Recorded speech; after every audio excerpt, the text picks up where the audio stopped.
To remove a mirror on a Mini Cooper F-Series, all you need is a hex number 5 and a small screwdriver. First, you grab the mirror, you turn it one way, remove the little plug.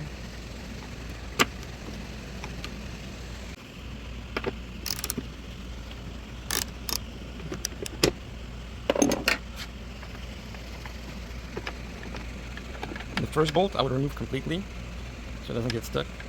When you turn the mirror the other way, remove the little rubber plug, you don't lose it. Remove the bolt.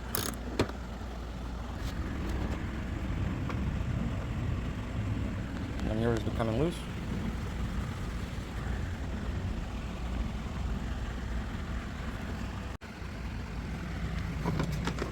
Carefully slide it out. Now this plug, you can grab it from two sides. This side and this side, squeeze it, it will come undone.